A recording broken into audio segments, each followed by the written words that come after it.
Chapter 2. The First Jar.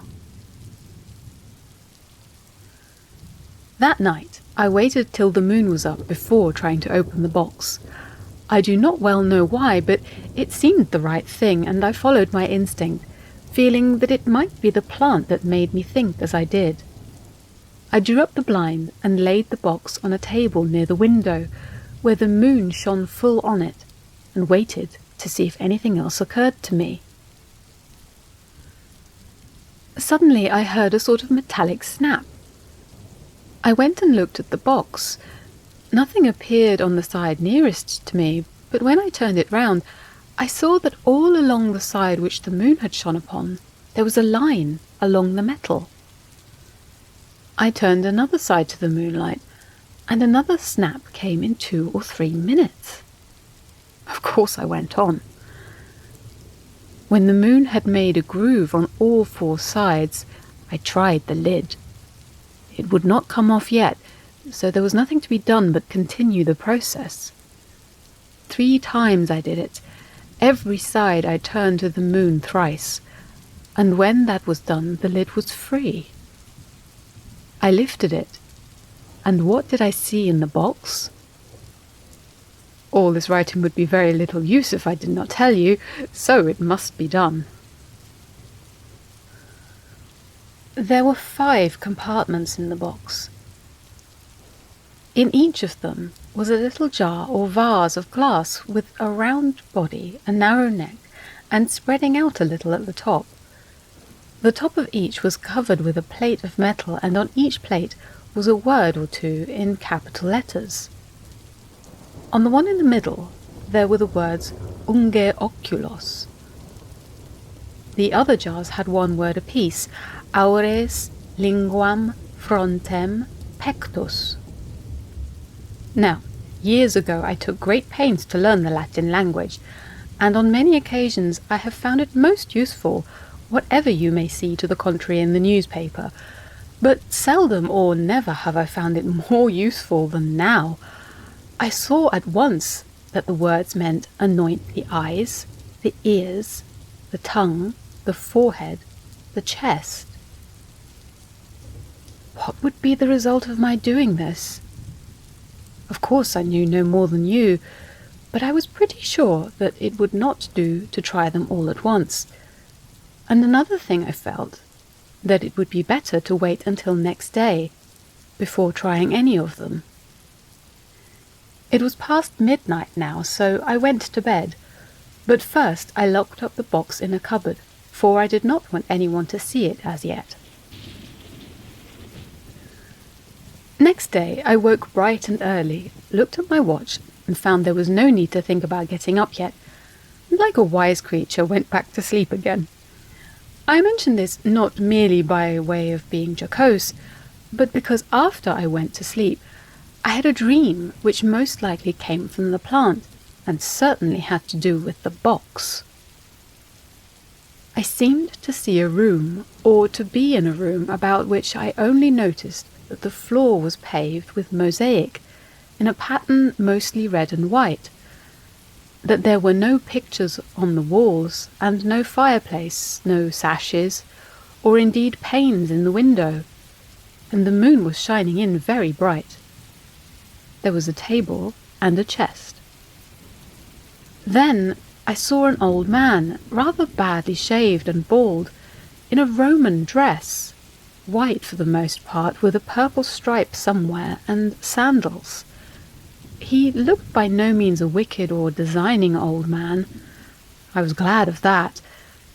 He opened the chest, took out my box, and placed it carefully on the table in the moonlight. Then he went to a part of the room I could not see, and I heard a sound of water being poured into a metal basin, and he came into sight again, wiping his hands on a white towel. He opened the box, took out a little silver spoon and 1 of the jars, took off the lid, and dipped the spoon in the jar, and touched first his right eye and then his left with it. Then he put the jar and the spoon back, laid the lid on the box, and put it back in the chest.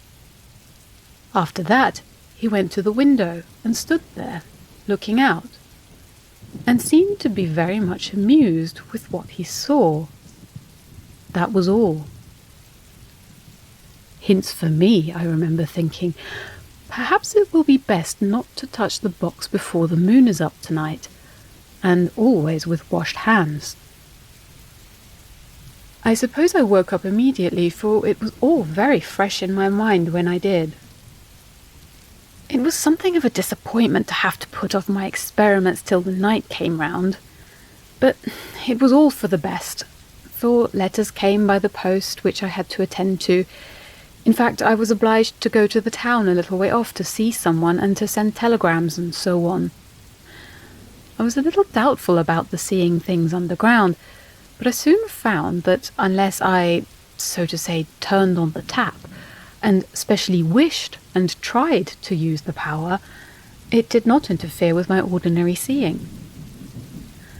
When I did, it seemed to come forward from the back of my eyes, and was stronger than the day before. I could see rabbits in their burrows, and followed the roots of an oak tree very deep down.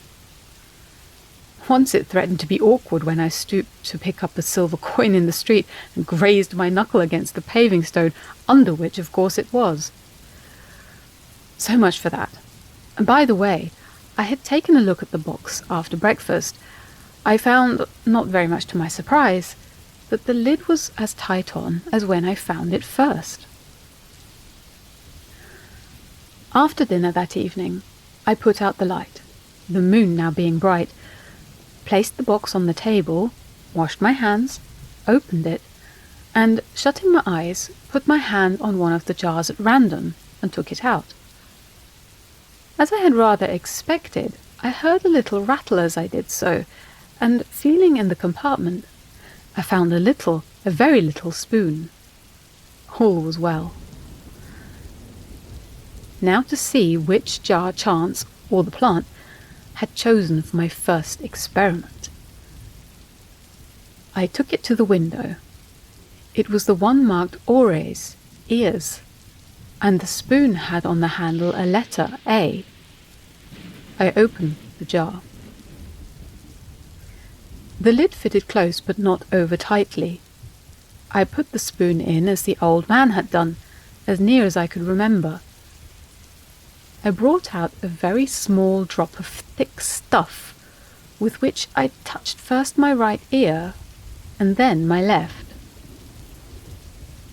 When I had done so, I looked at the spoon. It was perfectly dry. I put it and the jar back, closed the box, locked it up, and, not knowing in the least what to expect, went to the open window and put my head out. For some little time I heard nothing. That was to be expected, and I was not in the least inclined to distrust the jar. Then I was rewarded. A bat flew by, and I, who have not heard a bat even squeak these 20 years, now heard this one say in a whistling, angry tone, Would you? Would you? I've got you. Oh, no. Drat. Drat. It was not a very exciting remark, but it was enough to show me that a whole new world, as the books say, was open to me. This, of course, was only a beginning. There were some plants and flowering shrubs under the window, and though I could see nothing, I began to hear voices, 2 voices, talking among them. They sounded young. Of course they were anyhow very small, but they seemed to belong to the young creatures of their kind. Hello. I say, what have you got there? Oh, do let's look. You might as well. Then a pause. Another voice. I believe it's a bad one. Number 1. Taste it. Number 2, after another pause, with a slight sound, very diminutive, of spitting. Puh, bad. I should rather think it was a maggot. Number 1, after laughing rather longer than I thought kind. Look here, don't chuck it away.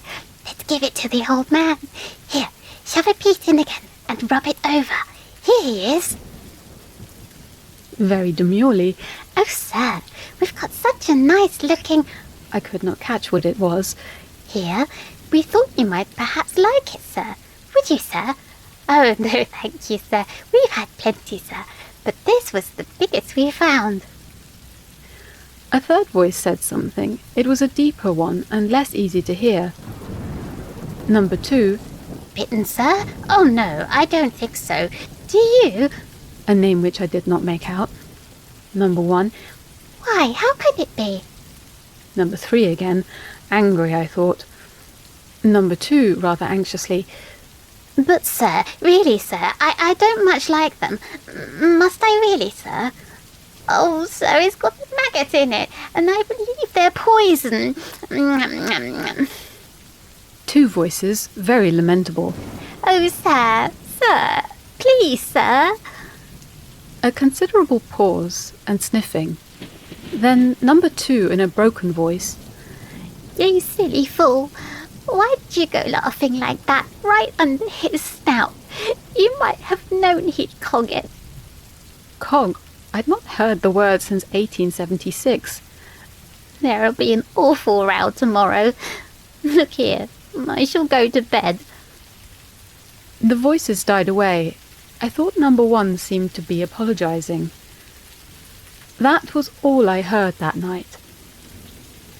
After 11 o'clock, things seemed to get very still, and I began to feel just a little apprehensive lest something of a less innocent kind should come along. So I went to bed.